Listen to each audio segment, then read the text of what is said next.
A while back, I shared a sew along for New Look 6644 View A, and today we're going to be sewing View B, the pants. These are elastic waist pants with a lot of decorative stitching and practical pockets. There's pockets on the back, at the hips, and along the sides, and the top stitching gives a professional finish to each one. We'll sew these pants step by step from each pocket to the elastic casings. Let's get started. Press the top raw edge of your back pocket to the wrong side by 1/4 inch. Once that top edge is pressed in place, we're going to fold the top edge once more, this time to the right side. Folding and pressing to the right side by an additional 1 inch. Now with that bottom fold still pressed in place, I'm going to clip those side edges. I'll sew from the top across that bottom folded edge with a 5/8 inch seam allowance.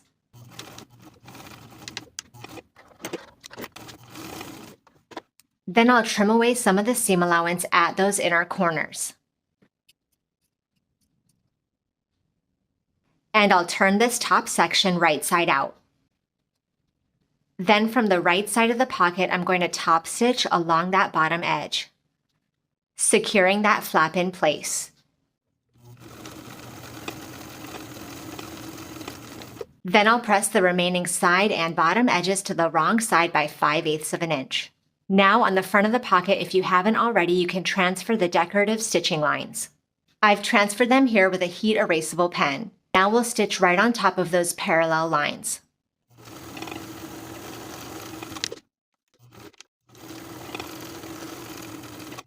Then hand stitch your button in place at the small dot transferred from your pattern piece.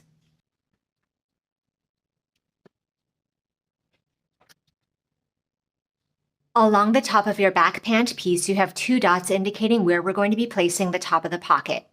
Align the top of your pocket with those dot markings and pin in place. Edge stitch along the side and bottom edges, back stitching at the beginning and end of your stitches. Then we're going to sew an additional row of stitching 1/4 inch away from the edge, once again back stitching at the tops of the pocket.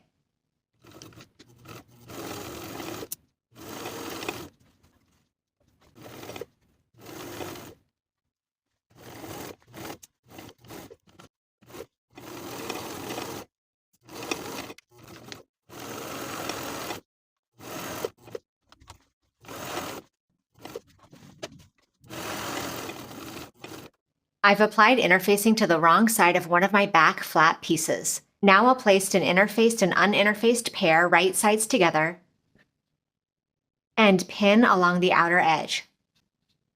Sew around the curved edge with a 3/8 inch seam allowance, leaving the top edge open.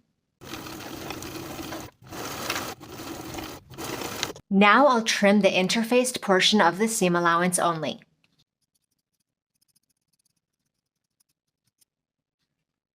And I'll also clip notches into those bottom curves.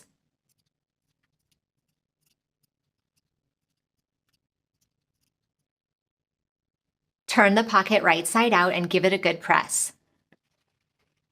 We're going to baste the top open section together along the raw edges. Then along the curved edges, we're going to sew 2 rows of top stitching just as we did around the main back pocket.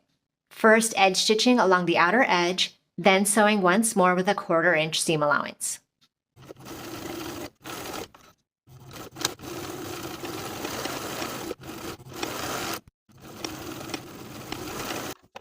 Then we'll sew a buttonhole at the mark transferred from the pattern piece.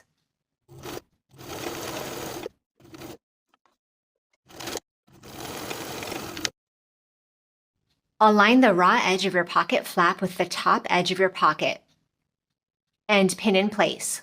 Sew the flap in place with a 1/2 inch seam allowance.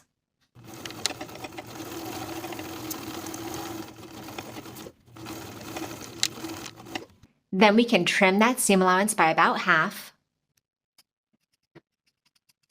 Then turn the pocket downward along the stitching line and give it a good press. Top stitch along the top of the flap with a 1/4 inch seam allowance.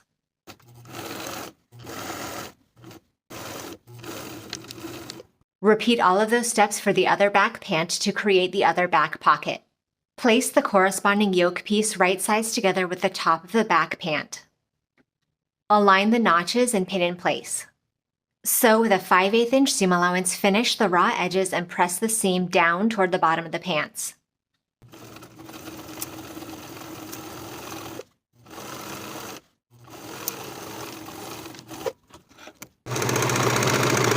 Now with that seam pressed downward, we'll top stitch along the bottom of the yoke, catching that seam allowance with a 1/4 inch seam allowance.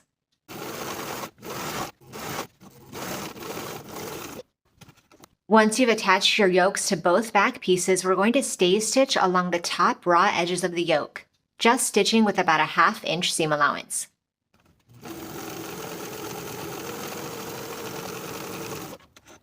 And repeat to stay stitch the top edges of your 2 front pieces. To prepare for attaching the pockets to the side seams of the pants, I'm going to finish the outer curved edges and the inner straight edge.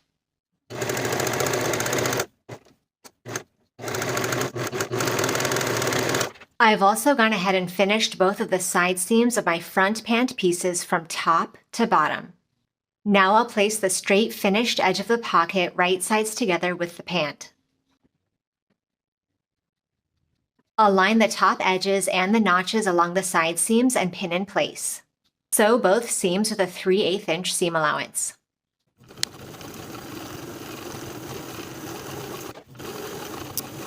Then we can open out the pocket over its seam allowance and give that seam a good press. Repeat to attach the remaining finished pockets to the finished side seams of both back pant pieces. Once again, sewing with a 3/8 inch seam allowance and then pressing those pockets over the seam allowance.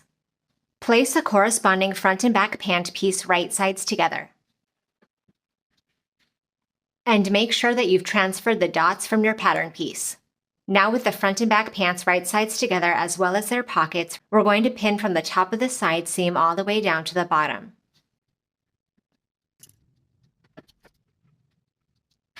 Then we'll sew from the top of the side seam with a 5/8 inch seam allowance to the first dot, backstitching to secure. Then we'll move down to the second dot, once again backstitching to secure, continuing with a 5/8 inch seam allowance all the way to the bottom of the pant leg.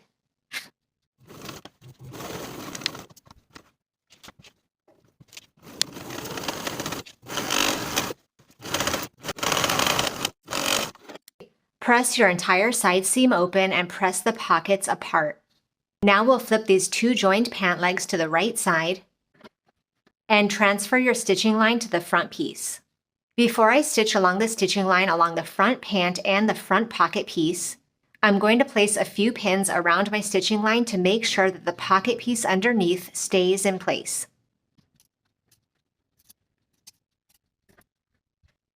Now I'll top stitch following my traced line. Make sure that your back pant piece and its back pocket are out of the way.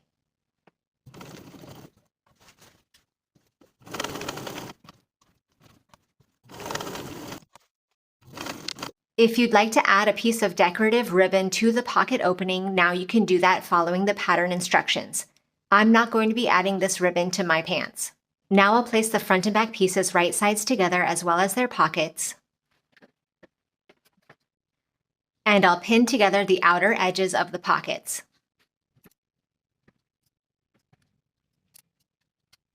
Now we'll sew the pockets together from the top edge to the side seam.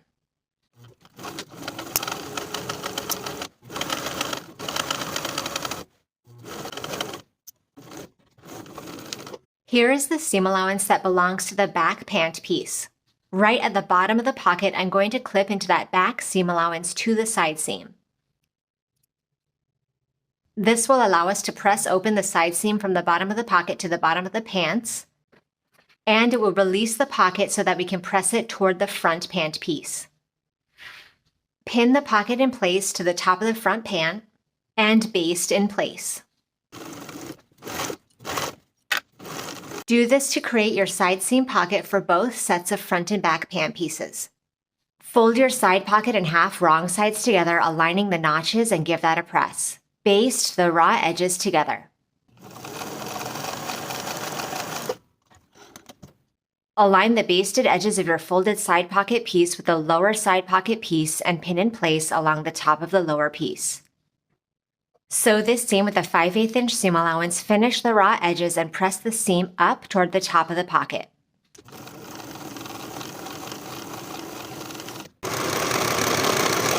And with that seam allowance pressed upward, we'll top stitch in place from the right side with a 1/4 inch seam allowance.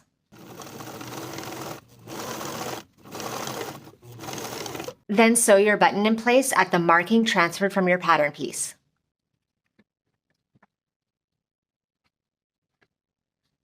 Then we can fold and press the side and bottom edges of the pocket to the wrong side by 5/8 of an inch. I've transferred my pocket markings from the front and back pattern pieces. Now I'll align the top of the pocket with those dot markings and pin in place. Then we'll do our double top stitching, first edge stitching, then stitching a 1/4 of an inch away as we've done for the previous pockets.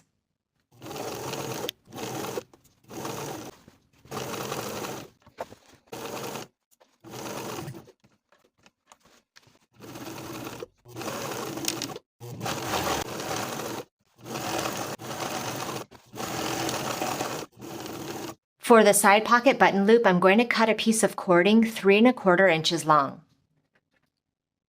I've gone ahead and applied interfacing to the wrong side of one of my flat pieces. I'm going to turn the corresponding uninterfaced flat piece to the right side, and I'll take my strip of cording, fold it in half, and align it with the dot transferred from the pattern piece, and aligning the raw edges of the cord with the raw edges of the pocket flap.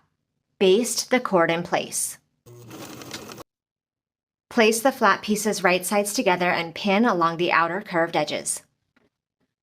Sew with a 5/8 inch seam allowance, leaving the top straight edge open.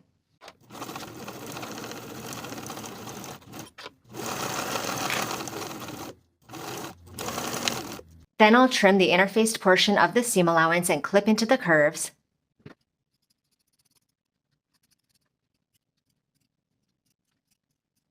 And then turn the flap right side out and give it a good press. Then we'll edge stitch and stitch a 1/4 inch away as before. I'll align the raw edge of the flap with the top of the pocket and pin in place. Then sew the flap in place with a 1/2 inch seam allowance. Trim the seam allowance. Press the flap downward along the seam and top stitch at a 1/4 of an inch.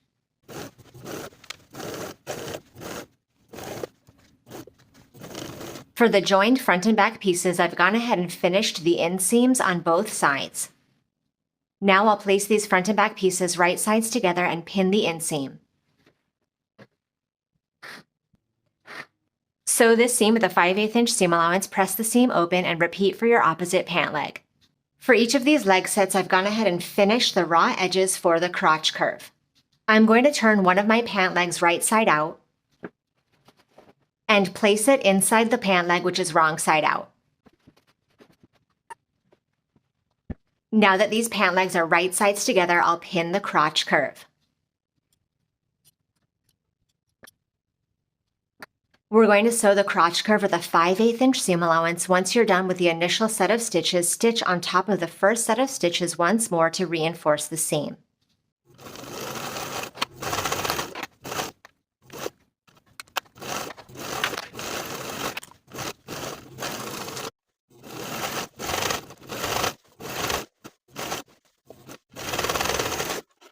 Here are my 2 casing pieces. If you'd like to sew buttonholes to insert a cord at the end of the project, you can apply interfacing to the wrong side and sew the buttonholes now according to the markings on the pattern piece. I'm going to place my casing pieces right sides together and mark the dots transferred from the pattern piece. And I'll pin both side seams. For the side seam with no dots, you'll sew the entire seam with a 5/8 inch seam allowance. For the side with the dots, you'll sew from the top to the first dot, backstitching to secure, start again at the next dot, backstitching to secure, and sew to the bottom of the side seam.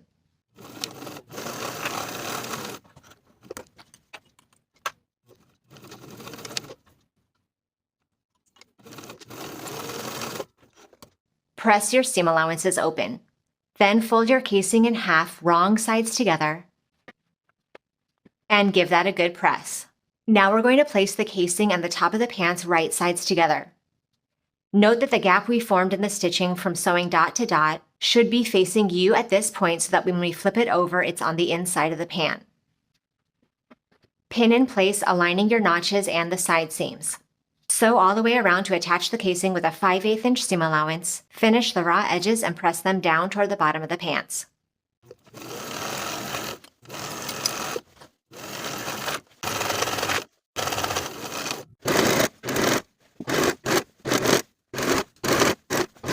To form the casing for the elastic, we're going to sew 2 rows of stitching along the casing all the way around. The first row of stitches will be 5/8 of an inch away from the top edge, and the second row of stitching will be 1 1/4 inches away from that top folded edge.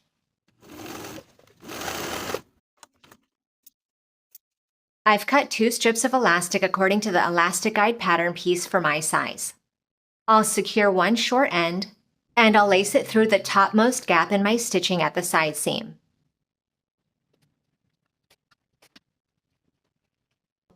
Once the elastic comes out the other side, we'll overlap the 2 short ends and stitch back and forth to secure. Then pull your elastic entirely inside the casing. Lace your remaining elastic through the casing in the exact same way, this time lacing it through the bottommost gap in your stitches. Secure the 2 short ends together as before and pull this elastic into the casing. Then use a needle and thread to slip stitch closed the gaps in your stitches.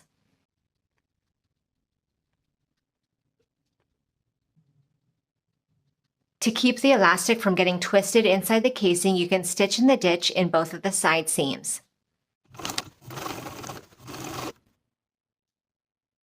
I've gone ahead and pressed both of the hem allowance for the bottom of the pants to the wrong side by 1 1/4 inches. Now I'll tuck the raw edge to the wrong side by 1/4 inch and pin in place all the way around.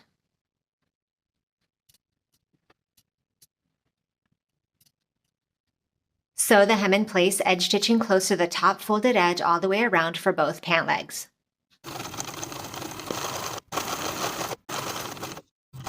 And now your pants are complete. Thank you for watching this sew along. Make sure you subscribe to the channel so you don't miss future sewing tutorials, and I'll see you in the next video.